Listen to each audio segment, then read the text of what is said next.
Merci à l'association turquoise de m'inviter. Alors effectivement, les relations entre la France et la Turquie, j'y contribue depuis très longtemps, puisque en 99, j'ai participé à la grande exposition Topkapi au château de Versailles. À l'époque, c'était Jacques Chirac, Demirel, les deux présidents respectifs des deux pays, qui donc avaient sollicité une très belle exposition. Et pour la première fois, on avait réussi à sortir le trône en or du palais de Topkapi, la seule fois où on a pu sortir le trône en or de Turquie. Parce que ça n'a pas été une mince affaire, il a fallu que tous les ministres signent un document pour autoriser la sortie de ce grand trône qui est tout en or avec des émeraudes et des rubis, une chose magnifique. Et bon, pour certains d'entre vous, peut-être certains l'ont vu. Malheureusement, ça s'est mal fini, puisque 2 jours après la fin de l'exposition, on était au mois d'août 99, le 17 août 99, il y a eu le terrible tremblement de terre de Yalova, Gölcük, qui a entraîné la disparition de près de 20 000 personnes, et ça a été un traumatisme qui a malheureusement éclipsé en quelque sorte cette exposition qui était magnifique. Et puis alors depuis, bon, j'ai fait d'autres expositions, je me suis rattrapé depuis, mais pas forcément sur les relations franco-turques. Alors ce soir, donc, vous m'avez demandé de retracer rapidement les relations franco-turques. Alors, je vous rassure tout de suite, je commence par une image que vous avez depuis tout à l'heure projetée sur ce mur, qui n'est pas très belle, qui maintenant d'ailleurs a complètement disparu. Bon, alors pour commencer, les relations franco-turques datent, comme vous le savez, de François Ier. Pourquoi François Ier ? Il se trouve qu'à la suite de la bataille de Pavie, le 25 février 1525, le roi François Ier est prisonnier de Charles Quint, de l'empereur Charles Quint. Il est emprisonné à Madrid, et à la suite de son emprisonnement, il est obligé d'ailleurs de traiter avec l'empire de Charles Quint et de restituer des territoires, notamment en Flandre, en Savoie et dans le Piémont. Lors de son emprisonnement, la régente, qui est donc sa mère, Louise de Savoie, décide de trouver un nouvel allié. Et ce nouvel allié, ça va être Soliman le Magnifique, qui à cette époque déjà commence à être puissant, puisqu'il a déjà conquis un certain nombre de territoires. Il n'a pas encore marché jusqu'à Vienne, mais il prépare déjà, on va dire, sa marche sur Vienne, qu'il va échouer d'ailleurs en 1529. Mais disons que c'est un sultan qui est arrivé donc sur le trône en 1520, qui est très puissant, qui a conquis donc une partie de l'Afrique du Nord, une partie donc des Balkans. Et donc à cette occasion, Louise de Savoie donc envoie un émissaire en demandant de l'aide. Et curieusement, le sultan va accepter. Et on possède la première lettre que je me suis permis de retranscrire parce que je la trouve sympa, la façon dont Soliman va répondre à François Ier. Il va lui dire « En ces temps-ci, que des empereurs soient défaits et prisonniers, il n'y a rien là qui doive surprendre. Que votre cœur se réconforte, que votre âme ne se laisse point abattre. Cela étant, ainsi nos glorieux prédécesseurs et nos grands ancêtres, que Dieu illumine leur dernière demeure, ne se sont jamais fait faute d'entrer en campagne pour combattre l'ennemi et faire des conquêtes. Et moi-même aussi, marchant sur leurs traces, j'ai soumis dans toutes les saisons des provinces et des forteresses puissantes et de difficiles d'accès. » Donc vous voyez que cette lettre est une réponse plutôt positive, avec un ton extrêmement affectueux et protecteur. Et c'est comme ça que donc les relations vont commencer. Et dès 1536, un ambassadeur va être envoyé. Il s'appelle Jean de la Forêt. Et c'est ce qui explique pourquoi je vous présente cette image, parce que donc c'est la première ambassade permanente qui va être mise en place par la France en 1536. À l'époque, l'ambassade de France va s'installer non pas où elle se trouve actuellement, pour ceux d'entre vous qui connaissaient le Palais de France à Béoloux, elle est située beaucoup plus bas. Elle est située près de la tour de Galata. Et notamment, j'ai reproduit donc cette image qui provient d'un manuscrit conservé à la bibliothèque Ingerd-Bertine de Carpentras, parce que nous voyons le palais de France ici. C'est cette demeure, c'est une demeure en bois, puisque en fait, jusqu'au XVIIIe siècle, lorsqu'une ambassade s'installe, elle s'installe dans un bâtiment qu'elle va louer. Elle ne construit pas sa propre ambassade. Ce sera qu'à partir du XVIIIe siècle que l'ambassade de France construira en dur un bâtiment, en pierre en l'occurrence. Là, jusqu'au XVIIIe siècle, c'est un bâtiment en bois. C'est ce qui explique d'ailleurs qu'elle va un peu se déplacer au fil des ans. Et c'est seulement vers les années 1570, donc à la fin du XVIe siècle, que cette ambassade va gagner les hauteurs de Péra, ce qu'on appelle les hauteurs de Péra, dans ce qu'on appelait à l'époque les vignes de Péra. Et pendant très longtemps, même jusqu'au XVIIIe siècle, lorsqu'on trouve des correspondances dans les archives françaises notamment, on voit l'ambassadeur qui écrit « Depuis les vignes de Péra, voici ce qui se passe ». Alors voilà. Alors bien entendu, dans ces relations, on parle souvent des capitulations. Alors j'attire votre attention sur le fait que le mot capitulation n'a rien à voir avec le fait de capituler. Contrairement à ce que pensent certains, ce n'est pas capituler. Capitulation vient du mot capitula. En fait, les capitulats, ce sont les différents articles qui permettent de mettre en place des relations de commerce. Il n'est pas question, en fait, de faire un vrai traité d'alliance. Il s'agit, en l'occurrence, si vous voulez, de donner la primauté au commerce français dans le Levant, ce qu'on appelle le Levant, c'est-à-dire dans la Méditerranée orientale. Et donc, ce traité de commerce, qu'on appelle un adname en turc, ce sont des différents points qu'on appelle donc les capitulats, qui disent, par exemple, si un marchand meurt sur le territoire ottoman, sa marchandise sera restituée à son destinataire, etc., etc. Donc, on met en place, en fait, les différentes mesures qui seront prises à l'égard des marchands lorsqu'ils seront, notamment en cas de faillite, en cas de détresse, en cas d'emprisonnement, etc. Alors, très rapidement, il se trouve que dès les années 1550, on va avoir une ambassade très importante, qui est celle de Gabriel d'Aramon, qui est un ambassadeur qui va venir avec une cohorte d'intellectuels. Il va venir notamment avec un personnage qui s'appelle Nicolas de Nicolai, un cosmographe qui s'appelle André Thévet, un autre personnage que certains d'entre vous connaissent qui s'appelle Pierre Gilles, qui va faire la première relation de Constantinople, une relation historique très importante. Et alors je vous cite ces noms parce que, figurez-vous que Nicolas de Nicolai, il va écrire un ouvrage sur les navigations du Levant, où il va illustrer pour la première fois donc, un ouvrage avec les personnages qu'il rencontre à Istanbul. Et ce qui est très intéressant, c'est que ces illustrations, vous allez les retrouver tout au long du XVIe, XVIIe, voire XIXe siècle, à tel point que certaines de ces illustrations vont influencer un peintre comme Ingres lorsqu'il va dessiner ce fameux bain turc dans les années 1850. Il va s'inspirer de ces dessins et de ces gravures sur bois qui ont été donc réalisées au XVIe siècle. Parce qu'en fait, c'est un ouvrage qui va avoir énormément de succès. Il va y avoir de multiples rééditions. Il faut savoir d'ailleurs que, de façon générale, les voyages en Orient ont un énorme succès de librairie, à tel point qu'il y a beaucoup plus de livres qui vont sortir sur l'Orient, par exemple, entre le XVIe et le XVIIIe, que par exemple sur le Nouveau Monde. Alors que, n'oublions pas qu'on a découvert l'Amérique peu de temps avant, et on trouve essentiellement des ouvrages donc, de voyage sur le Levant, et il y en a à peu près un qui sort en France tous les 2 ans, pour vous donner un peu le rythme de la quantité d'ouvrages. Ça a un intérêt très très fort auprès du public, et auprès aussi, bien entendu, des intellectuels, de l'élite. C'est des ouvrages qui sont très importants. Alors, parmi les personnages que l'on rencontre en Occident, bien entendu, vous avez les marchands. Alors, les marchands qui font l'aller-retour entre l'Orient et l'Occident, et notamment, vous en avez aussi bien dans les ports de Marseille, dans les ports de Venise, dans les différents ports des cités italiennes, et notamment à Amsterdam. Et c'est pour ça que je vous ai représenté ces peintures que vous connaissez certainement, ces peintures qui représentent donc des orientaux réalisés par Rembrandt, qui vous montrent donc l'inspiration, puisqu'on possède plusieurs dessins de Rembrandt qui représentent ces orientaux dans le port d'Amsterdam. Et donc, il va les représenter, il va les croquer, et puis il va s'en inspirer pour réaliser plusieurs portraits donc de ces personnages. Et vous remarquez que déjà à cette époque, ce qui symbolise en fait l'oriental, c'est le turban et c'est le vêtement à la longue. Et c'est quelque chose qui va rester très longtemps dans l'imaginaire occidental. C'est ce turban avec cette barbe la plupart du temps, et surtout ce vêtement à la longue qui va durer même jusqu'aux réformes vestimentaires d'Atatürk, puisque Atatürk lui-même va reprocher justement à certains de porter des vêtements à la longue.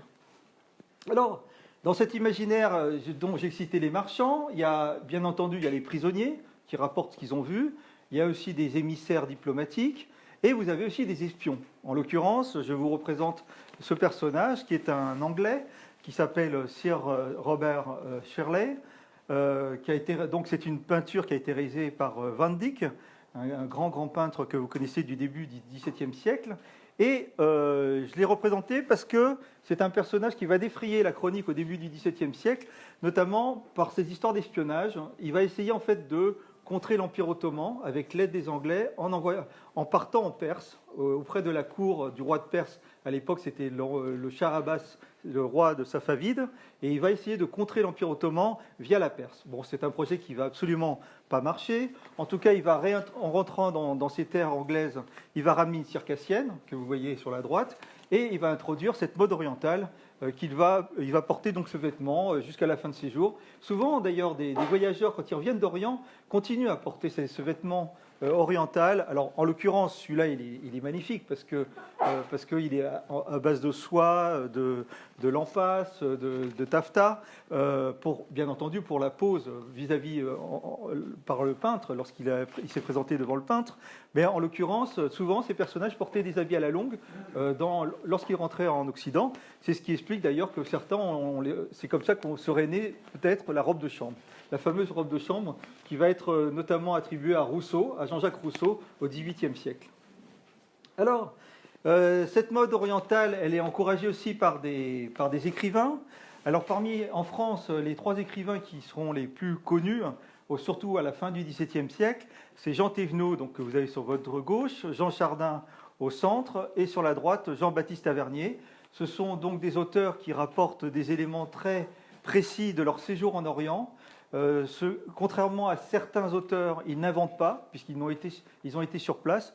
En l'occurrence, Jean Chardin était un trafiquant de bijoux, et les plus beaux bijoux de la couronne de France proviennent d'Orient via les Indes et sont rentrés en France grâce à ce personnage. Donc vous voyez, il y a ces personnages donc, qui jouent un rôle très important et dans la diffusion de cet Orient en France. Bien entendu, parmi ces voyageurs, il y a aussi les intellectuels. J'ai mis Richard Procope, qui est un savant qui s'intéresse aux écritures arabes, aux manuscrits ottomans. Sur la droite, vous avez un archéologue. N'oublions pas qu'à partir du fin XVIIe, début XVIIIe, on s'intéresse de plus en plus à l'archéologie, avec l'idée de retrouver les traces de l'Antiquité. De même que lorsqu'on cherche des manuscrits dans les bibliothèques orientales, en général, ce n'est pas pour connaître forcément ce qui se passe en Orient, mais c'est pour retrouver les premiers textes de la Bible, et de même de retrouver les premiers textes de Tite-Live, par exemple. Et jusqu'au XXe siècle, on va parler, par exemple, de la recherche des manuscrits de Tite-Live à la bibliothèque de Topkapi, jusqu'à ce qu'en 1939, donc vous voyez assez récemment, lorsqu'on va faire l'inventaire de la bibliothèque de Topkapi, on ne va jamais trouver en fait ces manuscrits de Tite-Live. Parce qu'on sait que si vous voulez, les Ottomans ont repris les bibliothèques des Byzantins, qu'eux-mêmes avaient repris des Grecs et des civilisations plus anciennes. N'oublions pas que grâce au commerce, il y a toutes sortes de produits qui rentrent, et un des produits qui va faire fureur à la fin du XVIIe siècle, c'est le café. Le café qui arrive donc dans les années 1670 à Paris, par l'intermédiaire d'un marchand arménien qui s'installe d'ailleurs rue Mazarine, pour ceux d'entre vous qui connaissent, juste derrière l'Institut de France, parce qu'à l'époque, c'était là où se trouvait la Comédie Française. Elle n'était pas à la place Colette, à Paris, elle était plutôt sur l'autre rive de la Seine. Et donc c'est comme ça qu'il va introduire le café, et par la suite, il va vendre son institution à un Italien qui s'appelle Procopio, et qui va donner le fameux café Procope, qui est un des plus vieux cafés parisiens dans le quartier d'Odéon. Et donc c'est par l'intermédiaire de ce café Procope que non seulement on va introduire le sorbet, et notamment lorsque Procope ouvre son établissement en 1686, dans les menus on trouve des sorbets, donc encore une influence orientale, puisque vous savez que le sorbet, c'est un mot oriental qui vient de charba en arabe et sherbet en turc. C'est cette glace qu'on récupère et qu'on mélange avec des fruits. Au Procope, on servait ça avec de la muscade, avec de la menthe, avec du citron. Et donc, c'était un produit qui était très, très apprécié par les clients. Alors, bien entendu, cette mode du café va se développer auprès du public, et notamment des élites et auprès de la cour. C'est pour ça que je vous ai représenté donc, ces différents personnages en train de boire du café. Ce café amer qu'on déguste plus ou moins avec délice d'ailleurs, parce qu'à la même époque, vous avez aussi le chocolat qui arrive. On préfère en général le chocolat au café, parce que c'est vrai que le café est quelque chose d'amer. Mais par contre, c'est vrai que dès cette époque, on s'était rendu compte que de boire du café, ça permettait, notamment pour les intellectuels, de ne pas dormir la nuit et de pouvoir écrire et travailler toute la nuit. Comme vous le savez, c'est le côté tonifiant du café. À la fin du XVIIe siècle, on a tendance à parler de cette fameuse mode qu'on appelle les turqueries. Turquerie, tel qu'on l'entend de nos jours, c'est-à-dire cette mode influencée de l'Orient, est un terme qui va surtout se développer au XIXe siècle, à partir de l'orientalisme, notamment de Ingres, de Descamps, de différents artistes du XIXe siècle. Avant ça, lorsqu'on parle de turquerie, on a plutôt tendance à utiliser le mot turquesque. Et si vous relisez les différents textes écrits par Molière, dans l'Avare, dans les Fourberies de Scapin, lorsqu'il parle du turc, il dit les turqueries, en fait, c'est quelqu'un qui est méchant, c'est quelqu'un de cruel, c'est quelqu'un d'avide. C'est dans Don Juan, par exemple, il dit, Sganarelle, lorsqu'il veut décrire son maître Don Juan, je ne trouve pas de pire injure qu'un turc, un diable, un hérétique. C'est cette image qui va être véhiculée.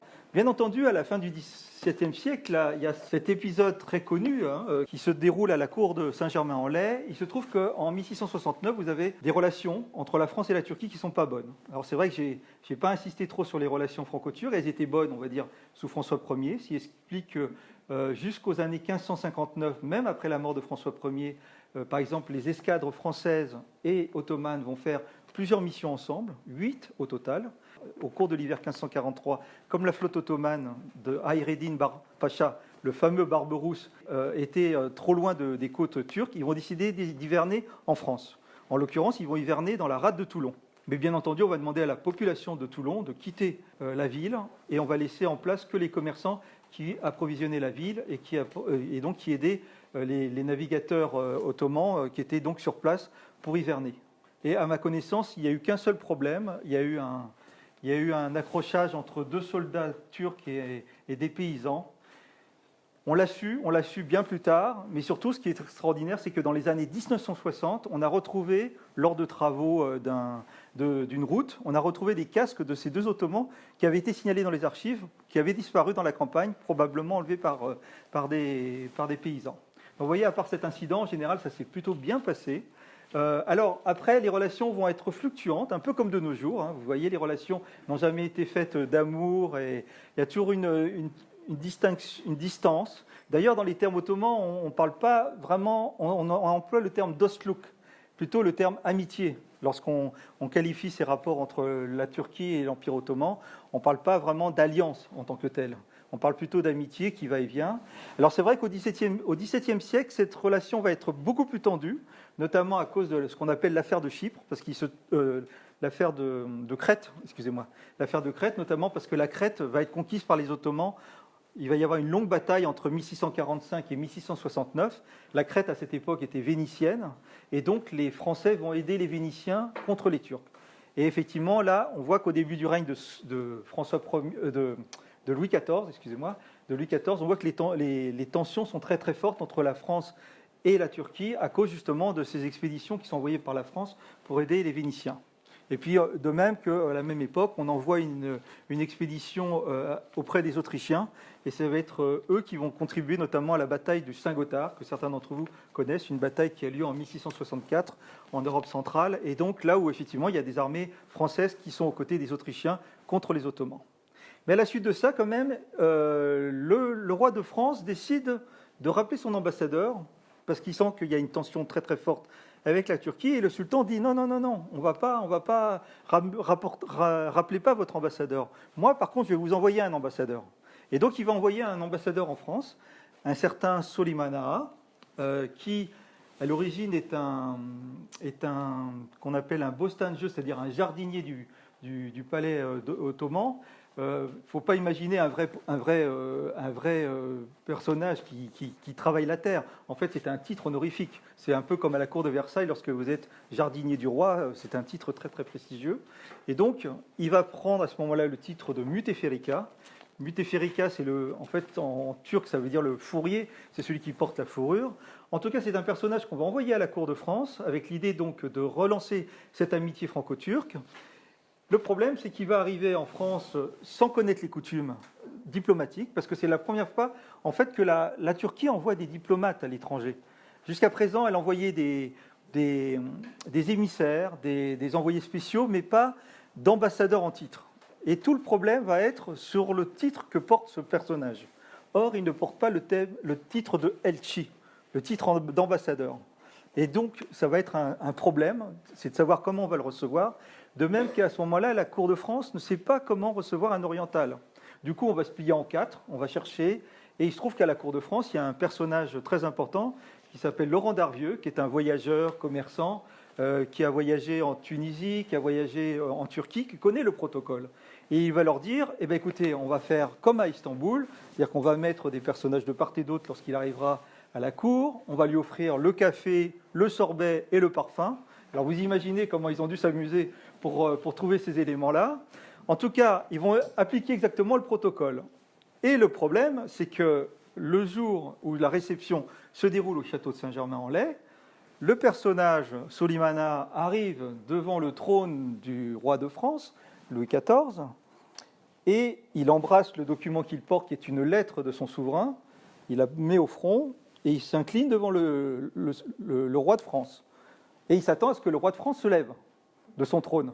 Le problème, c'est que le roi de France ne se lève pas, surtout en présence d'un envoyé. Ce qui fait qu'il va demander à un ministre, ramasser le document et puis décachetez-le, dites-moi ce qu'il en est, etc. Et en fait, c'est un épisode très très important parce qu'en plus, l'ambassadeur, lorsqu'il va faire ce mouvement, la cour qui est présente dans la salle de Saint-Germain-en-Laye va se rendre compte qu'il fait une grimace. Et qui en plus, il n'a pas levé les yeux sur le souverain et n'a pas du tout regardé la cour. Et de même que les 20 personnages qui l'accompagnaient dans sa mission avaient ordre de ne regarder que le sol, de ne pas regarder la cour. Donc il fait une moue qui se voit, et notamment dans le public, vous avez un personnage très célèbre qui est Jean-Baptiste Molière qui voit la scène. Alors c'est un épisode qui va un peu gêner, surtout qu'en plus, par-dessus le marché, il n'apporte pas de cadeau. Il n'apporte aucun cadeau diplomatique, ça ne se fait pas. Ça ne se fait pas. Et d'ailleurs, d'après les mémoires qu'on possède de cette époque, il semblerait que cet ambassadeur, tout ce qui l'intéressait, parce que ça se faisait souvent aussi en Europe centrale, c'est quand on était envoyé en ambassade, en général, on recevait des cadeaux. Et on n'en apportait pas. Au contraire, en général, on se faisait offrir des horloges, des textiles, et on repartait. Et là, il est très déçu parce qu'on ne lui offre rien. On lui offre une montre en tout et pour tout. Il est très déçu. Bon, ceci dit, il va être envoyé dans son pays. Alors, ça, c'est avec un nouvel ambassadeur, qui est le marquis de Nointel, qui va partir donc au mois d'août 1669 avec ce personnage. Ce qui est intéressant, c'est que sur le même bateau s'embarquent aussi ce qu'on appelle les jeunes de langue. Alors, c'est un terme sur lequel je pourrais revenir tout à l'heure. C'est-à-dire, c'est la première école d'orientale qu'on va créer à Istanbul. Et donc, c'est ce bateau qui ramène ce personnage. En tout cas, c'est un épisode donc important parce que à ce moment-là, le roi de France va demander à Molière d'organiser une comédie-ballet. Et c'est à la suite donc de cet épisode que Molière donc va créer cette comédie-ballet que vous connaissez, qui est Le Bourgeois Gentilhomme, qui va être donc joué au mois d'octobre 1670, donc un an après cet épisode, à Chambord, au château de Chambord, et qui va connaître un énorme succès. Alors bien entendu, vous connaissez l'histoire, c'est ce fameux Jourdain, ce bourgeois qui veut empêcher sa fille de se marier, et donc le fiancé en quelque sorte de cette fille va se déguiser en fils du sultan. Et c'est là où vous avez toute cette scène où il va décorer le Jourdain en grand mamamouchi, et puis en lui disant, pour que vous deveniez grand mamamouchi, il faut que vous passiez par la bastonnade. Et c'est là où il y a les fameuses scènes de la bastonnade, etc. etc. Hein, et puis, bien entendu, à l'époque, vous imaginez, lorsque ça a été joué à Chambord, on sait que le grand mamamouchi portait un turban avec des bougies dessus. Mais en tout cas, ce qui est très intéressant, c'est que Laurent Darvieux, dont je vous ai parlé tout à l'heure, est le personnage qui va donner toutes les informations. Ce qui explique que même dans les versions du bourgeois gentilhomme, vous avez des expressions turques. Notamment, on entend yok, yok, yok. Et de même, il dit bilmem. À un moment donné, on lui pose une question, il dit bilmem. Donc il y a des expressions. Et puis il y a tout un protocole que Laurent Darvieux va raconter à la cour, et ce qui va entraîner ce succès. Alors en tout cas, c'est pour ça que c'est un épisode très connu. Alors bien entendu, Le Bourgeois Gentilhomme n'est pas la seule œuvre théâtrale qui va être jouée au XVIIe, XVIIIe siècle. Il y a beaucoup à ce moment-là de comédies, de tragédies notamment, qui s'inspirent de l'Orient. Alors souvent c'est Roxolade, Soliman. Et puis là, vous avez par exemple cet acteur qui a eu un très grand succès dans la première moitié du XVIIIe siècle, qui est un certain Lequin, et qui donc avait l'habitude de jouer le rôle de Rossmann dans la pièce de théâtre de Zahir de Voltaire, donc qui a été créée en 1735. Alors, Dans cette période, fin 17e, donc je vous ai dit Molière, donc 1670, le bourgeois gentilhomme. À la même époque, il y a un engouement pour l'Orient, de plus en plus fort. C'est l'époque où notamment Antoine Galland traduit les Mille et une Nuits, qui paraissent en 1715. Et puis vous avez un personnage très important qui s'appelle le marquis de Ferriol, qui va commander auprès d'un artiste qui est en poste à Istanbul un ensemble d'estampes. Ces estampes vont illustrer un ouvrage qui s'appelle le Recueil des 100 estampes représentant différentes nations du Levant, qui va apparaître en 1704, qui va avoir un énorme succès parce que pour la première fois sont publiés en quelque sorte un ensemble de planches représentant tous les personnages de la cour ottomane. Il va y avoir quatre reproductions. C'est un ouvrage qui va être copié en russe, en allemand. C'est un ouvrage qui va avoir un énorme succès.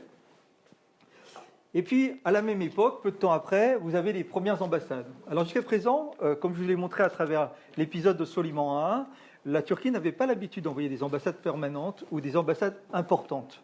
Or, à partir du XVIIIe siècle, notamment parce que l'Empire ottoman est en train de reculer, il se trouve qu'après 1699, l'Empire ottoman perd une grande partie de son territoire. Elle est obligée de faire des concessions et d'observer, d'envoyer des émissaires pour voir ce qui se passe en Occident. Et notamment, parmi ces personnages, vous en avez un qui est très connu, qui s'appelle Yermisekis Mehmet Çelebi, qui est envoyé à la cour de France. Il arrive par Marseille en 1720, et manque de peau, il y a la fameuse peste de Marseille. Du coup, il est obligé de passer par Bordeaux, ce qui lui permet quand même de voir la marée, parce que vous imaginez, pour un Turc, découvrir la marée dans l'océan Atlantique, c'est extraordinaire, eux qui avaient l'habitude de la Méditerranée. Et puis il va remonter depuis Bordeaux, Blaye, il va remonter sur Paris. Et à Paris, il va être accueilli notamment au château des Tuileries. Et c'est cette fameuse scène peinte par Charles Parrocel qui montre donc son entrée à Paris, donc le 21 mars 1721. Ce qui est intéressant, c'est qu'il vient avec une délégation très importante, ils sont à peu près 120. Et dans ces délégations, vous avez son fils en fait. Son fils qui s'appelle Saïd Effendi.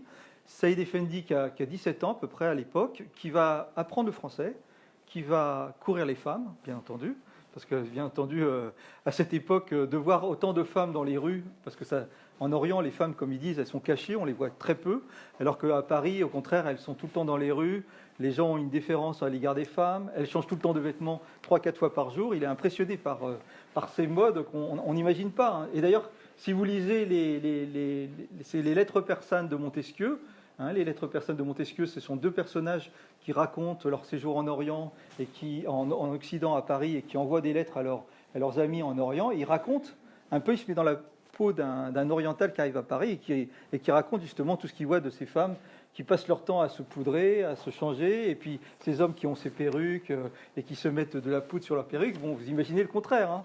Vous voyez, il y a la double facette de ces civilisations. Et donc, comme je l'ai dit, Saïd Effendi donc va apprendre le français et va devenir lui-même diplomate. C'est ce qui explique qu'en 1742, il va être envoyé à son tour à Paris. Et cette fois-ci, il ne sera pas reçu aux Tuileries, parce qu'en fait, Louis XV, entre-temps, a grandi. Lorsque son père était allé en 1720 à Paris, Louis XIV venait de mourir, c'est pour ça il avait été reçu aux Tuileries, mais quelques années plus tard, Saïd Effendi, donc le fils, lui est reçu dans la Galerie des Glaces au château de Versailles, et donc c'est ce qui est représenté sur ce très beau dessin de Nicolas Cochin en bas. Et alors ce qui est très intéressant, c'est que Saïd Effendi, lors de son séjour, va assister à l'opéra, va s'intéresser à beaucoup de choses, aux invalides, aux sciences, et notamment c'est lui qui, à son retour, va décider de créer la première imprimerie ottomane avec un certain Ibrahim Müteferrika. Et c'est ce qui explique que sur ce dessin, sur cette peinture par contre, vous voyez les premiers livres imprimés dans l'Empire ottoman, notamment c'est le Katib Çelebi, c'est le premier livre qui va être imprimé sur les presses à Istanbul en 1729. Vous voyez, l'imprimerie ottomane arrive très très tard dans l'Empire ottoman, alors que, bon, comme vous savez, dès la seconde moitié du XVe siècle, la Bible avait été déjà imprimée par Gutenberg. Là, on est dans la première moitié du XVIIIe, on commence à voir les premiers ouvrages. Ce qui explique qu'encore de nos jours, lorsqu'on parle d'un incunable en Turquie, c'est les ouvrages qui sont antérieurs à 1800. Alors qu'en France, lorsqu'on parle d'un incunable, c'est les ouvrages antérieurs à 1500. Vous voyez, c'est donc les premiers. On n'a pas les mêmes valeurs. Voilà. Alors, Continuons. Donc, il y a d'autres ambassades qui sont envoyées un peu partout. Et ce qui est intéressant, c'est que ces personnages qui vont en Occident, alors en l'occurrence, là en bas, vous avez à nouveau Saïd Effendi, parce qu'il va être envoyé aussi en Suède. Alors, c'est une autre représentation de lui qui est conservée en Suède. Et puis, vous en avez d'autres qui sont envoyés à Naples. Hein. Et alors, ce qui est intéressant, c'est qu'ils acceptent de se faire peindre. Et ça, c'est aussi une nouveauté. C'est-à-dire qu'ils acceptent de poser. Alors que vous savez, on dit tout le temps que l'islam interdit la représentation humaine, et vous en avez eu encore un exemple il n'y a pas très longtemps, avec ces fameuses représentations de la Vierge qui vont être cachées lors des grandes cérémonies à Sainte-Sophie, hein, puisque Sainte-Sophie a été transformée en mosquée tout récemment. Donc, pour vous dire qu'eux, ils acceptaient volontiers, et même, de temps en temps, ils repartaient avec leur portrait, et ils se gardaient bien de le montrer ils le montraient à leur famille, mais ils ne le montraient pas en public. Et c'est comme ça qu'on possède de plus en plus de portraits, de représentations de ces orientaux à partir du XVIIIe. Et il se trouve que parmi les artistes qui sont très connus au XVIIIe siècle, vous en avez un qui s'appelle Jean-Étienne Lyotard, qui est d'origine suisse, qui avait l'habitude de travailler, de faire les décorations sur les petites montres.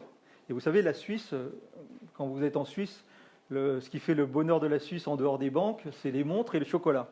Et à l'époque, pour que la Suisse survive, ils vendaient énormément de montres.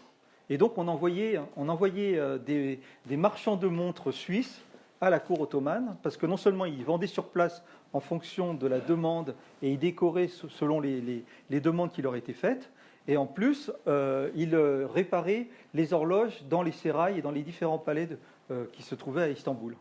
Et c'est ce qui explique que parmi ceux-ci, vous avez le père de Jean-Jacques Rousseau, qui était horloger du sultan. Et lorsque vous lisez les mémoires de Jean-Jacques Rousseau, il dit je suis le triste fruit du retour de mon père qui était de passage en Suisse alors qu'il était l'horloger du sultan. Voyez, donc pour vous montrer que les horlogers ont un rôle très important, les horlogers suisses. Et donc ce Lyotard, il arrive en 1738 à Izmir dans un premier temps. Il a un voyage qui est payé par un comte anglais.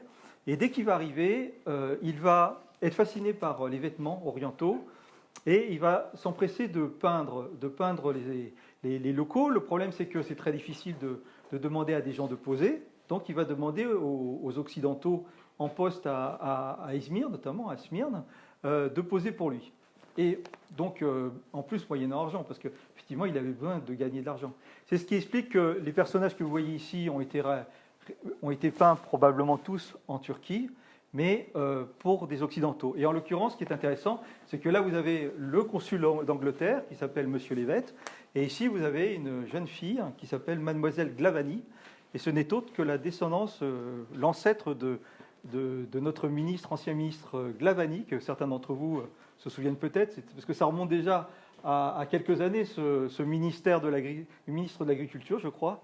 Glavany donc était ministre, et donc ses ancêtres travaillaient en Orient, parce qu'il y a plusieurs familles, comme vous le savez, qui viennent d'Orient.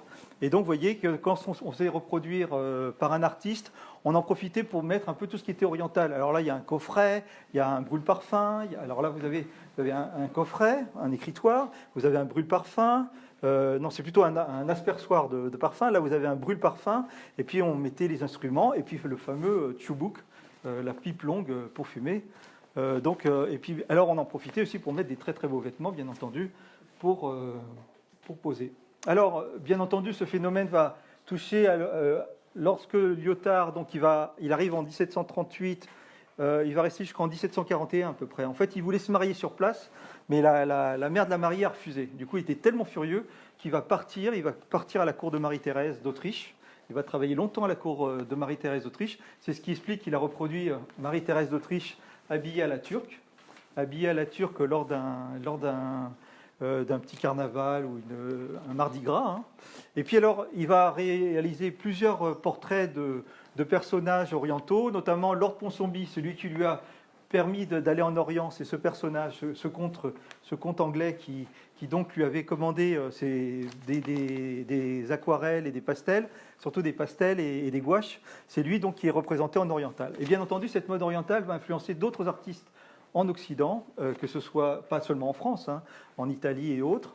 Et c'est ce qui explique que, par exemple, sur la droite, vous avez en haut un portrait qui a été réalisé par Tiepolo, Tiepolo que certains connaissent comme artiste italien. Et puis, alors, je me suis permis de mettre ce personnage un peu sévère, méchant même, qui est donc réalisé par un certain Ceruti, donc au cours du XVIIIe siècle. Alors, cette mode orientale, donc, comme je vous ai dit, elle se développe surtout dans les années 1700, 1720, 1740. Et il se trouve qu'en 1748, les élèves de l'école française de Rome, les pensionnaires de l'école française de Rome, décident de faire une grande mascarade. On va décider de faire une grande mascarade qu'on va appeler la mascarade du sultan à la Mecque. Et donc pour ça, tous les pensionnaires de l'Académie de France vont se déguiser. Ils vont se déguiser, c'est ce qui explique ces personnages qui sont des hommes, qui s'amusent à se déguiser. Et c'est comme ça qu'ils imaginaient l'Orient. Mais vous voyez que déjà, dans les années 1740, on savait comment étaient plus ou moins habillés ces orientaux. Et après ça, on va faire une grande parade au centre de Rome, sur un char. Et alors voilà, la caravane du sultan à la Mecque.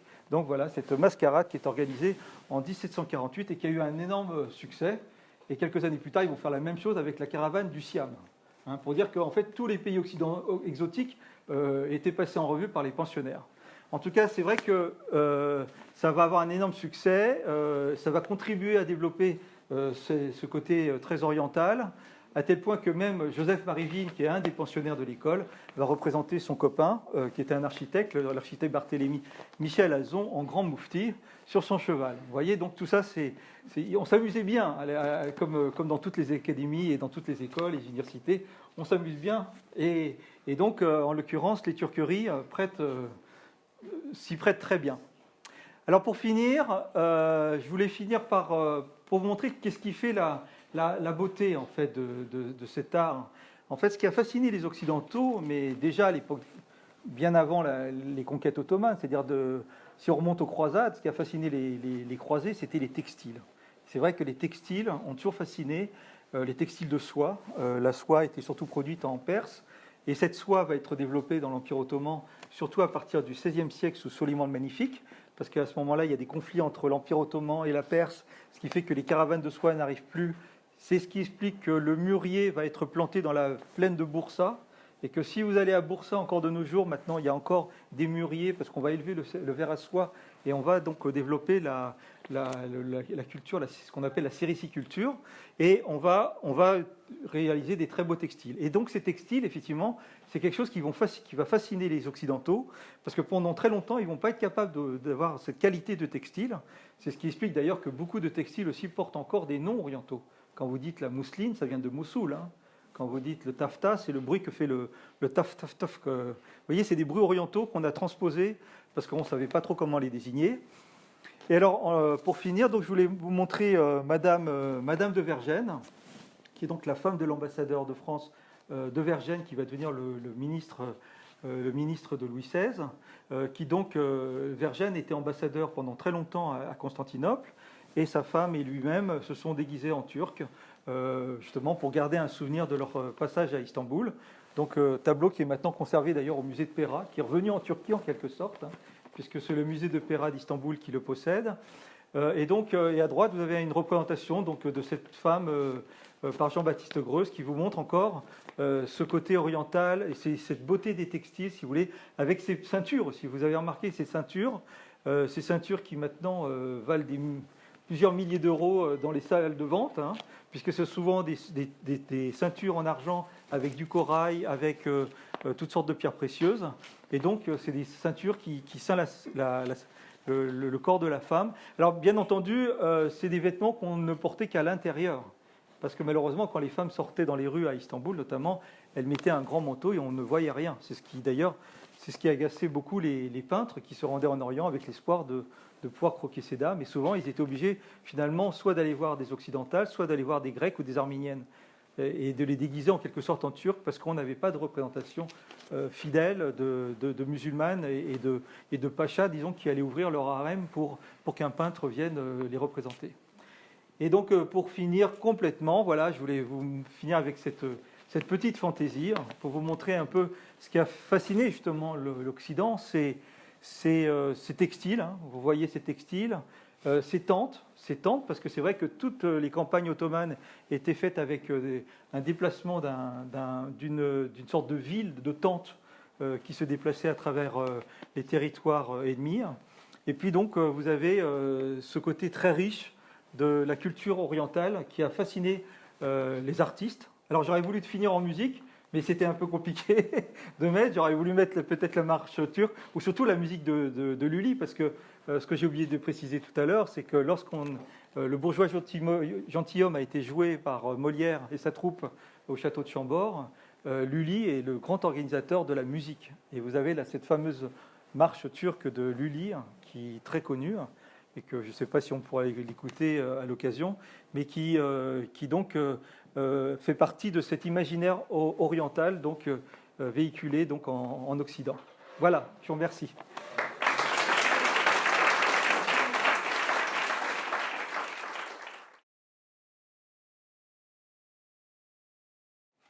Vous avez beaucoup parlé des turqueries et de l'intérêt de la France pour l'Empire ottoman, mais vous n'avez pas trop évoqué l'inverse, à savoir est-ce que à Istanbul, par exemple, dans l'Empire ottoman, est-ce qu'il y avait une curiosité particulière pour la France?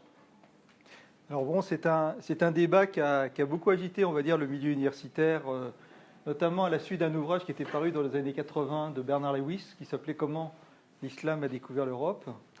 Et c'est vrai que s'est posé la question de savoir quelle était la connaissance qu'avaient les orientaux de l'Occident. Et c'est vrai que encore de nos jours, on se pose beaucoup de questions.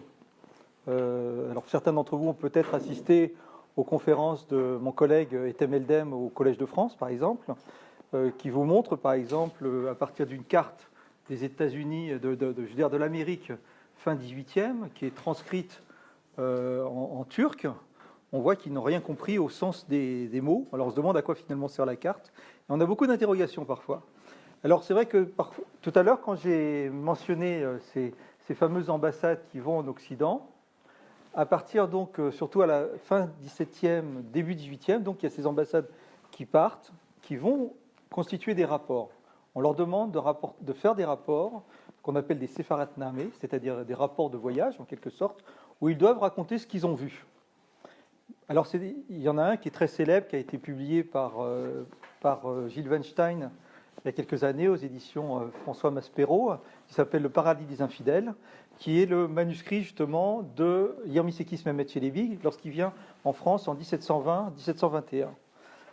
Alors c'est intéressant parce qu'on voit les différents lieux où il a été transporté, ce qu'il a vu, les quelques réflexions qu'il a eues, mais c'est décevant dans le sens où il ne se permet pas de critique, il ne se permet pas d'apporter d'éléments de comparaison. Si vous voulez, il donne les faits en quelque sorte, et on ne sait pas exactement ce qu'il en est. Alors, par contre, il y a quelques années, j'avais retrouvé aux archives justement du palais de Topkapı, parce qu'il se trouve qu'à Istanbul, vous avez une partie des archives impériales qui sont au palais, ainsi que la bibliothèque, et dans la partie bibliothèque de Topkapı, on possède d'énormes planches des châteaux de Versailles et des châteaux de France, avec des commentaires en ottoman. Et par la suite, je me suis donc posé la question, pourquoi ces planches étaient là? Et en fait, dans les relations, dans les mémoires qu'on trouve, mais alors ce sont des instructions dans les archives, il y a des instructions qui sont données, par exemple, donc c'est pas de façon officielle, hein, c'est officieux, on demande, ramenez-nous par exemple des perroquets, ramenez-nous des textiles, ramenez-nous du vin. Alors il y a des caisses de vin et de champagne et de Bordeaux, et tout ça, il y a une quantité de demandes qui sont faites par la cour ottomane, en quelque sorte, mais on ne sait pas en quelle quantité et à qui c'est destiné. Alors, effectivement, est-ce qu'il y a eu un pendant disons, de la France ou de l'Occident à Istanbul? C'est une question sur laquelle je m'étais penché. On s'aperçoit, effectivement, dans les années 1720-1730, à la suite du retour de Yermisekis Mehmet Çelebi en Turquie, que, par exemple, les jardins à la française ont visiblement inspiré les artistes locaux, les jardiniers locaux, puisqu'on a quelques représentations, notamment d'un palais qui est construit au fond de la Corne d'Or, qui s'appelle le palais de Saadabad, où là, on a des fontaines sur le style un peu de Marly. De même qu'on a des jardins à l'occidental sur le style de Marly. Alors, On dit que c'est cette fameuse période qu'on appelle l'Ale Devri en Turquie, qu'on appelle la période des tulipes, une période qui a été relativement courte puisqu'elle se serait achevée en 1730, à la suite d'une révolution d'un certain patronat à Lille qui se révoltait et qui va entraîner la déposition du sultan. Mais pour dire que c'est une période très courte où effectivement on sent une sorte de mode à l'occidental. Et c'est la période, si vous voulez, au cours de laquelle, donc, dans les archives, j'ai trouvé ces mentions de caisses de vin, de perroquets, de textiles, et donc de planches. On demande des planches des châteaux de France. En fait, comme s'il fallait justifier ce qui est dans le rapport. Parce que le rapport qui est rapporté va quand même avoir un succès. Alors, il n'a pas été imprimé tout de suite. Comme je vous ai dit, l'imprimerie apparaît en 1729. Elle apparaît quelques années plus tard. Mais par contre, on a beaucoup de manuscrits. On a plusieurs versions de ce Sefer Hatnameh écrit par Yemisekis Mehmet Chelebi. Donc, ça prouve qu'il y a eu un certain succès. Et donc, c'est ce qu'on dit tout le temps, il y a eu une mode à la Franca qui correspond aussi à cette période, donc, comme je vous ai dit, qui s'appelait l'Ale Devri, c'est-à-dire la période des tulipes, parce qu'on va planter beaucoup de tulipes. Alors, vous savez, les Turcs sont férus de tulipes depuis très longtemps, puisque la tulipe, c'est même une fleur qui a été découverte par les Occidentaux au XVIe siècle. En fait, c'est une fleur qui pousse à l'état naturel en Asie centrale, qui a été introduite par les Turcs qui l'ont développée. Et au cours du XVIe siècle, c'est un voyageur hollandais qui l'a ramené en Occident. Et c'est à partir donc des années 1560 qu'elle va se développer en Occident. Et curieusement, d'ailleurs, ils vont l'appeler, quand ils vont la désigner, au début, ils vont dire, je crois que ça s'appelle tulben. Et tulben, en fait, ça veut dire le petit voile léger. Et pas du tout le terme lalé qu'utilisent les Turcs. Et c'est pour ça que de tulben, c'est devenu tulpen en hollandais. Et de tulpen, c'est passé à tulipe en France. Donc pour dire que c'est un produit qui est exotique, et lui aussi, et en tout cas, ce qui explique que d'ailleurs la tulipe est régulièrement mise en avant par on va dire les réformistes en quelque sorte. Et il y a quelques années, certains d'entre vous peut-être se souviennent que lorsqu'on avait à Istanbul un maire qui s'appelait Bedrettin Dalan, il avait l'habitude de planter des parterres de tulipes, notamment autour de la Sultan Ahmed, c'est-à-dire de la mosquée bleue et de la Sainte-Sophie, en disant, voilà, c'est la période de l'Ale Devri, comme à l'époque, c'est-à-dire la période de modernisation et d'ouverture, etc. Et quelque part, ça a mal fini, comme la révolte de patronat à Lille en 1730, quelque part. Voilà, donc c'est les seules, disons, choses que j'ai pu noter. Alors par contre, ce qui est curieux, c'est qu'à partir du 18e, à partir de cette expérience, j'ai remarqué que tous les jardiniers qui travaillent pour le palais de Topkapı sont des jardiniers occidentaux. Et notamment, au début, ça va être un Français, et très rapidement, ça va être des Allemands. Et ça va être des Allemands, d'ailleurs, c'est une sorte de caste en quelque sorte, ils vont être tellement présents à la cour que j'ai pu noter qu'ils étaient présents jusqu'aux années 1850. Il y a une tradition à tel point que lorsque, par exemple, on regarde les grandes planches de Constantinople à la fin du 18e siècle d'un artiste qui s'appelle Antoine Ignace Méling, qui va faire un voyage pittoresque de Constantinople, qui est le plus grand livre qui existe sur la capitale ottomane, que lorsque vous allez en Turquie, vous les voyez souvent, ces reproductions dans les cafés, parce que c'est des très belles reproductions en noir et blanc du Bosphore, des différents quartiers d'Istanbul, et puis des scènes de vire. Quand vous regardez les plans du palais, il a fait des plans, on voit des plans à l'occidental, on voit des plans, il marque d'ailleurs dans le plan, il dit jardin à la française, etc. Donc le sultan Sélim III de cette époque était très intéressé, lui, par justement ce modèle occidental. Alors il se trouve qu'à cette époque, en plus, Antoine Ignace Méling, donc, qui est connu pour ses grandes planches, était le favori de la sultane, de la sœur du sultan. Antoine Ignace Méling, c'est un artiste qui avait été dans les années 1780 à Istanbul, et puis un jour, la sultane voyage sur le Bosphore, elle voit des jardins magnifiques, elle dit qui a fait ça? On lui dit c'est Méling, et hop, vous me l'envoyez. Et c'est comme ça que Méling va travailler pendant 18 ans pour la sultane. Au début, il va faire des jardins, puis très rapidement, la sultane est très capricieuse, et elle va le demander à ce qu'il lui fasse des dessins de tiroirs, de robes, de commodes, etc. Et donc, il y a quelques années, j'avais retrouvé donc les fameuses lettres de cette correspondance, parce qu'elle lui donnait des ordres. Elle apprenait l'italien, et lui, il essayait d'apprendre le turc. Et curieusement, il a transcrit en caractère latin les réponses qu'il envoyait à la sultane. Et donc, ces lettres, je les avais retrouvées avec un collègue dans une famille en sud de la France. On les a publiées. C'est donc une correspondance qui a été publiée, malheureusement, qui est sortie en 2001 au Tarih Vakfı en Turquie, dans une collection affreuse. Ceci dit, ça a eu un certain succès, parce que je sais que Orhan Pamuk en parle dans son livre Istanbul. Si vous avez lu le livre d'Orhan Pamuk sur Istanbul, il parle de cette fameuse correspondance, parce que c'est la première fois qu'on a une correspondance entre un artiste et une sultane. Voilà, et puis ça va mal finir, parce qu'en fait, Méling va tomber amoureuse d'une Génoise, il va avoir un enfant, et peu de temps après, la sultane va lui dire non, je te veux plus au palais. Et c'est comme ça qu'il va rentrer en France, il va rencontrer Talleyrand, et Talleyrand va lui dire faites ce que vous savez de mieux faire et faites un très bel album qui va être financé. Et donc c'est ce très bel album qui s'appelle Voyage pittoresque du Bosphore, et donc qui est sorti sous forme de livraison en quelque sorte sur plusieurs années, et il sera complètement achevé en 1819. C'est un très très bel ouvrage, donc qui sert de référence en tout cas pour les vues, pour les cartes, etc. Donc pour répondre à la question, on voit dans ces cartes effectivement la mention de jardin à la française. Est-ce que vous pouvez revenir sur les jeunes de langue? Ah, les jeunes de langue. C'est mes premiers amours. Mes premiers amours. Parce qu'il se trouve qu'entre 1990 et 1995, j'ai été allocataire de recherche à l'Institut français d'études anatoliennes. Et en 1994, donc, le directeur des langues zo et l'ambassade de France me demande est-ce que vous accepteriez d'organiser une exposition à Istanbul pour rappeler l'origine des langues zo. Et moi, je leur ai dit avec plaisir, parce que je connaissais bien ce sujet.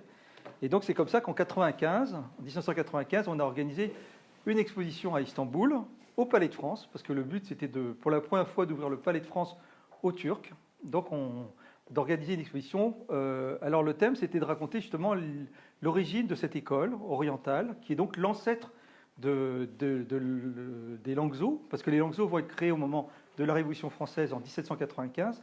Et donc là, on remonte dans le temps à 1669, donc avec le fameux Soliman Aad dont je vous ai mentionné tout à l'heure. Donc quand il retourne en Orient, sur le même bateau, vous avez donc le marquis de Nointel, qui est donc le nouvel ambassadeur, vous avez Soliman Aad, vous avez Antoine Galland. C'est très important parce qu'Antoine Galland va en Orient pour la première fois, et c'est là où il va ramener beaucoup de manuscrits, et parmi eux notamment les fameuses lettres qui vont servir aux Mille et Une Nuits. Et puis, il va y avoir des jeunes enfants de 7-8 ans qui sont envoyés, très jeunes. Alors, en fait, à cette époque, c'est la politique de Colbert. Colbert avait décidé, en fait, de créer une école orientale pour développer le commerce en Méditerranée, notamment via Marseille. Et donc, il veut créer une force de frappe économique via donc, la Chambre de commerce de Marseille. Et donc, il décide que ce soit la Chambre de commerce de Marseille qui va financer l'envoi de jeunes enfants. Donc à cette époque, une scolarité coûtait très cher, il y avait très peu de gens qui étaient scolarisés, ce qui fait qu'ils vont faire un appel pour dire qui veut envoyer son enfant en Orient pour apprendre les langues orientales.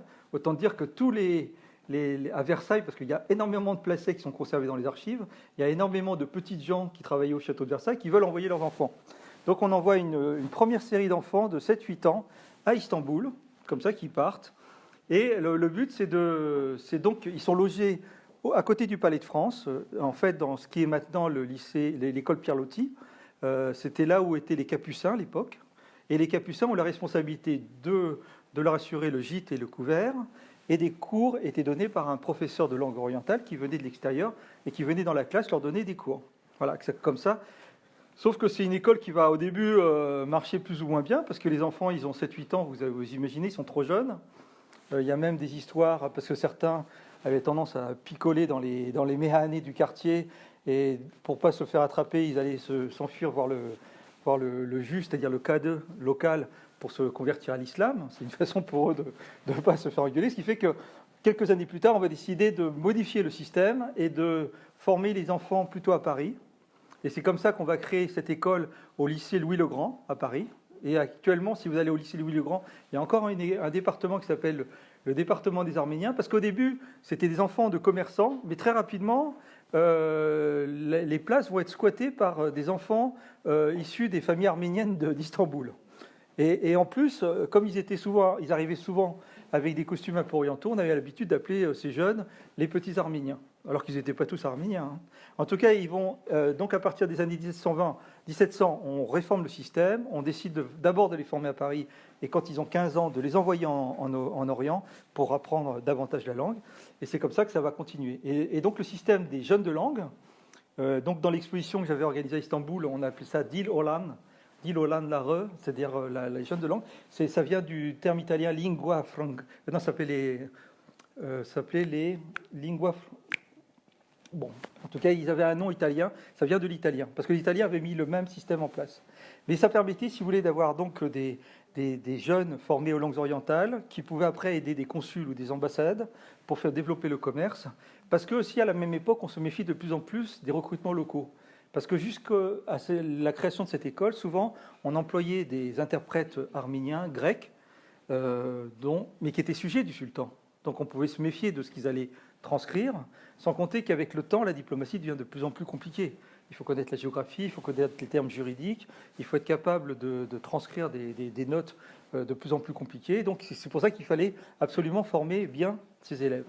Et donc voilà, donc à travers l'exposition que j'avais organisée en 95 au Palais de France, c'était la première exposition d'ailleurs financée par la Yape Crédit, Banque SE à l'époque, et ça a eu un petit succès parce que c'était une des premières expos à Istanbul, parce que c'est vrai qu'il y avait peu d'expositions dans les années 90 à Istanbul.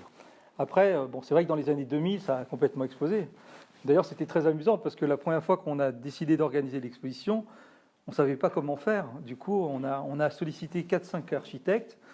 Et puis les gars, ils arrivaient, ils disaient « Ah ben là, il y a un pilier, là, un truc, on va mettre un tableau là. » Ils disaient « Ah, non, c'est pas ça une exposition, c'est pas tang, etc. » Et c'est donc à cette occasion que j'ai fait appel à une très grande scénographe qui s'appelle Z Casalas.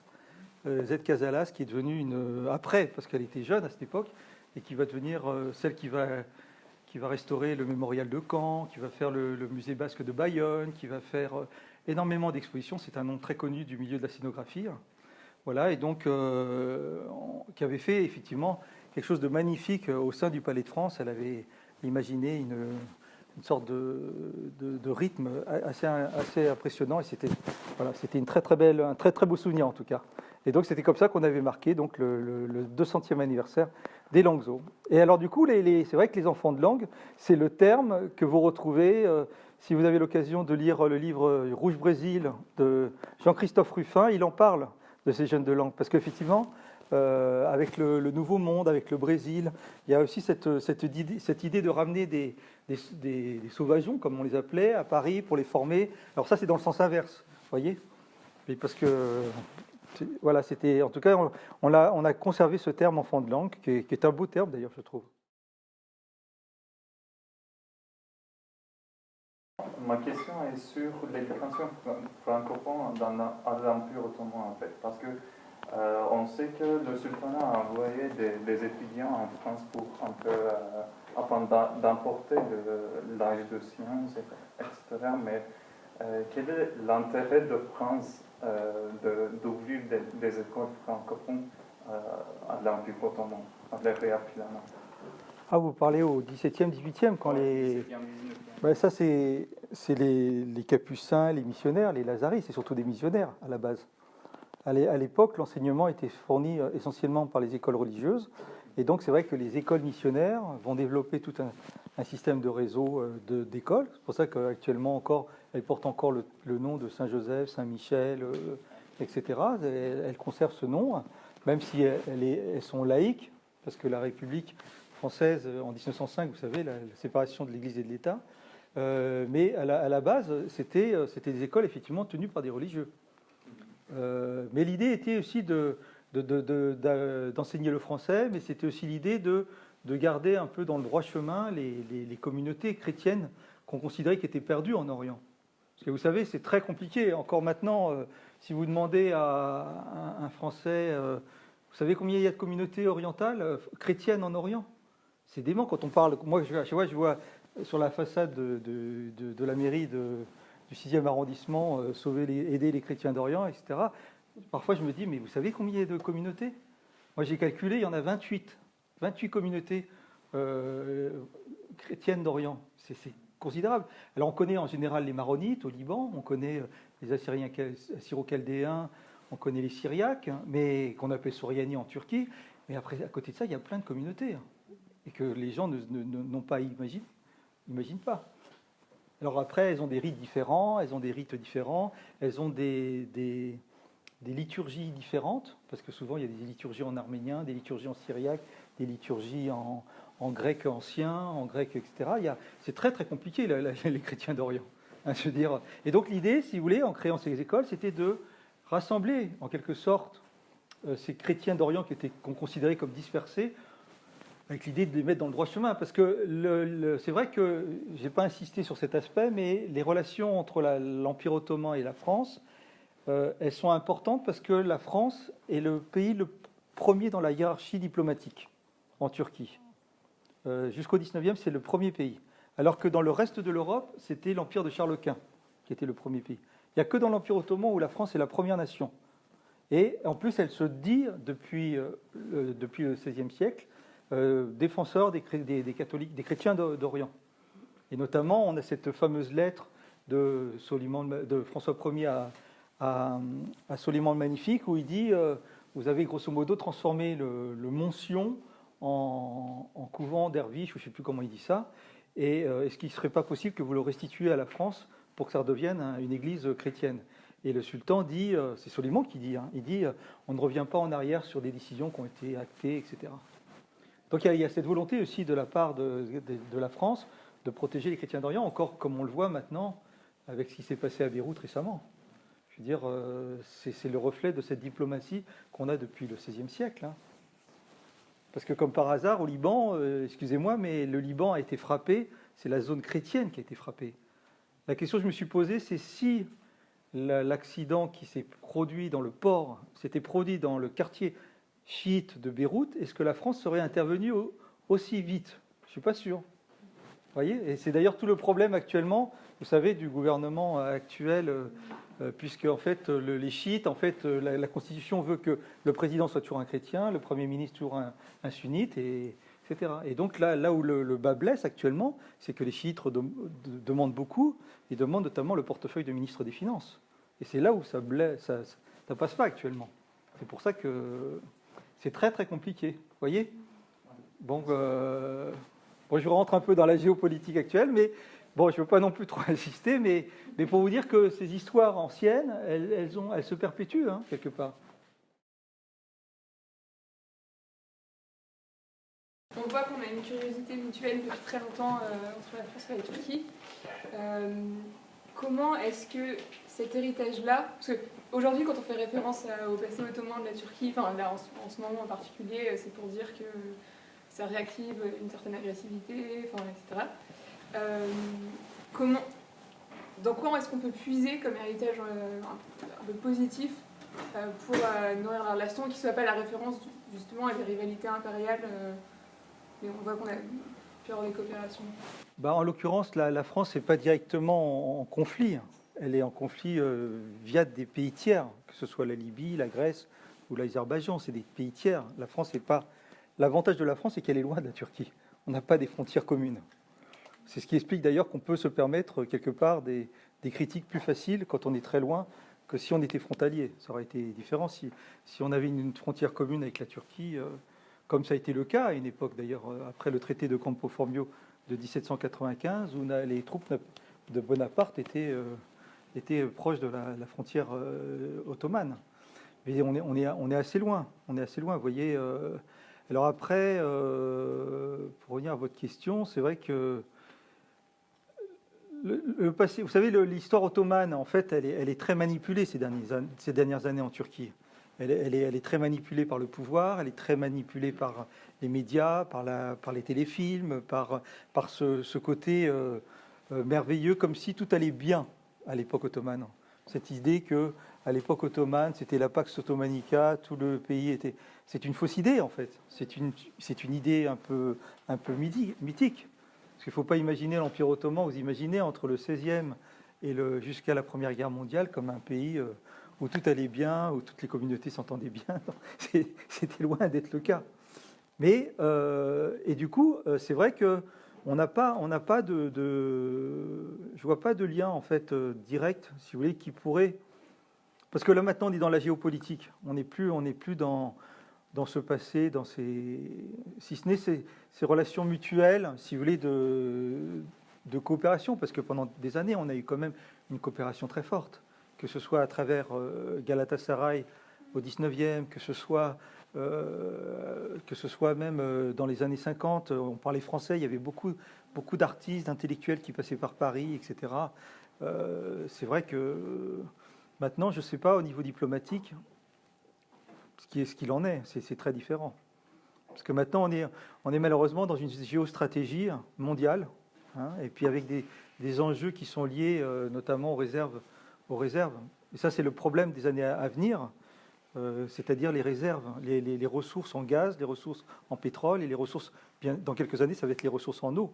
Ce qui pose un problème d'ailleurs à la Turquie, parce qu'elle contrôle le Tigre et l'Euphrate, et qu'elle est en train d'asphyxier l'Irak et la Syrie avec ses grands barrages.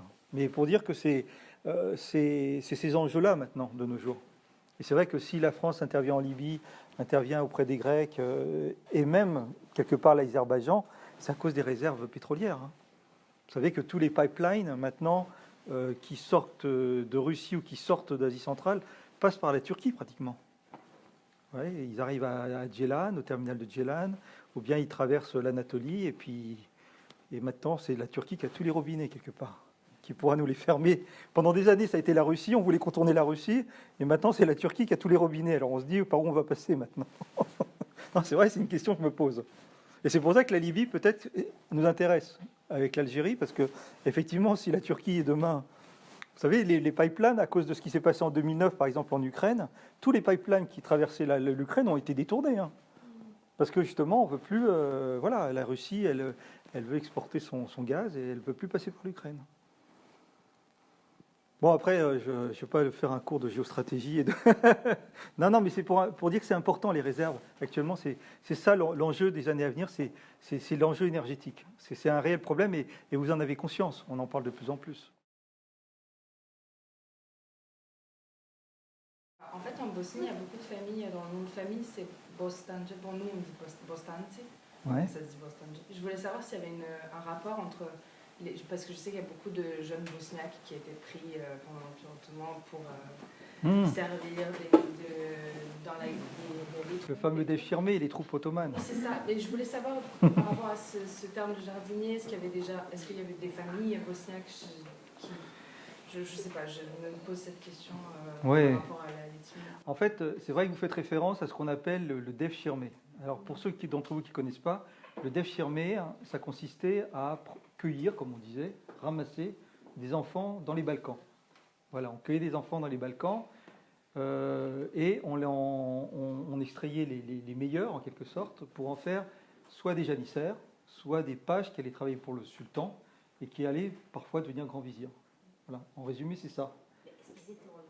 Alors voilà, toute la question, pendant des années, on a raconté, parce que l'historiographie balkanique, surtout au XIXe siècle, l'historiographie balkanique à partir du XIXe siècle a accentué l'idée que ces enfants étaient emportés de force, rasiés, que les familles n'avaient pas le choix, etc.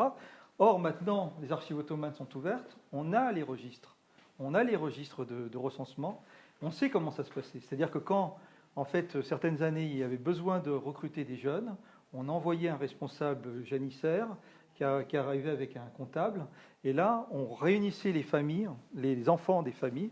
Alors, il y a des conditions très très précises. Hein. Il ne faut pas que, par exemple, 2 garçons d'une même famille soient envoyés, il n'en fallait qu'un. De même qu'il ne fallait pas que l'enfant ait plus de tel âge. Et on sait que c'est des enfants qui avaient plutôt entre 10 et 14 ans. Il ne fallait pas qu'ils soient pubères, il ne fallait pas qu'ils parlent le turc, surtout pas. Il fallait alors on a les descriptions très précises, parce qu'on a les listes avec leur nom de baptême chrétien. Il s'appelait Francesco, par exemple. À côté, vous avez le nom de conversion, Mehmet. Et puis, vous avez les traits distinctifs. C'est-à-dire qu'on va parler de la couleur des cheveux, la couleur des sourcils, la couleur des yeux, et s'ils ont un signe distinctif, par exemple une tache de rousseur ou une cicatrice, quelque chose de particulier sur etc. Et donc, on conserve ces fiches. Ça prouve qu'ils n'étaient pas, comme on l'imagine, emportés, etc. Et on a même, cerise sur le gâteau, on a même retrouvé une correspondance entre certains personnages qui sont devenus importants plus tard, et qui sont devenus, on va dire, pages auprès du sultan, Il y en a un dont on a retrouvé la correspondance dans un monastère à Patmos, il n'y a pas très longtemps, où il se plaint du gouverneur de Patmos en lui disant « Arrête de mettre du bois devant la maison de ma mère, si tu continues, tu vas avoir des problèmes, en quelque sorte. » Je résume un peu l'idée.